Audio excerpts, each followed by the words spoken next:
ஓம் சாய்ராம்.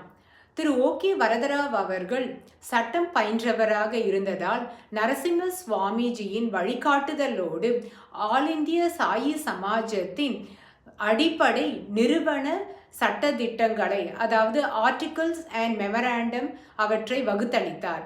அது மட்டுமல்லாமல் அன்றாட நிர்வாகத்திற்கு தேவையான பல கொள்கைகளையும் வழிமுறைகளையும் தொகுத்தளித்தார்.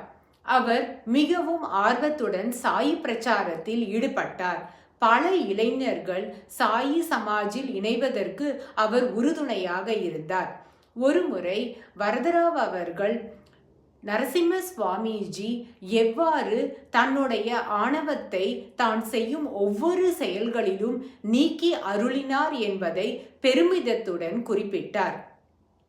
சாயி சமாஜத்திலிருந்து வெளியிடப்படும் நூல்கள் அனைத்திலும் உள்ள பொருள்களை யார் வேண்டுமானாலும் எங்கிருந்தும் பயன்படுத்தி கொள்வதற்கு ஏதுவாக நோ ரைட்ஸ் ரிசர்வ்டு, பதிப்புரிமை இல்லை என்று நரசிம்ம சுவாமிஜி அச்சிட்டார்.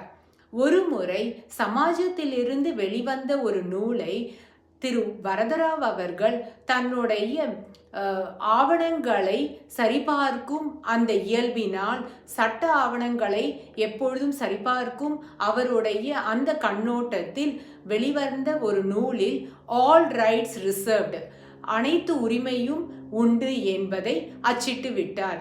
இதை கொஞ்சமும் விரும்பாத நரசிம்ம சுவாமிஜி அவர்கள் வரதராவை அழைத்து உடனே இதில் நோ ரைட்ஸ் ரிசர்வ்டு என்ற திருத்தத்தை எல்லா புத்தகத்திலும் செய்யுமாறு, அவ்வாறு செய்த பின்பே இந்த புத்தகத்தை வெளியில் அனுப்பும்படி கூறியிருந்தார். ஆனால் வேலை பளுவின் காரணமாக வரதராவ் அவர்களால் இந்த திருத்தத்தை மேற்கொள்ள முடியவில்லை. அன்று மாலை அவர் சாயி சமாஜ அலுவலகத்திற்கு வந்தபொழுது நரசிம்ம சுவாமிஜி தன் கையால் மேற்கண்ட திருத்தத்தை செய்வதைக் கண்டு திடுக்கிட்டார். இவ்வாறு நரசிம்ம சுவாமிஜியின் தன்னலமற்ற சேவையை குறித்து குறிப்பிடும் பொழுதெல்லாம் திரு வரதராவ் அவர்கள் இந்த நிகழ்ச்சியை நினைவு கூறுவதற்கு மறந்ததில்லை.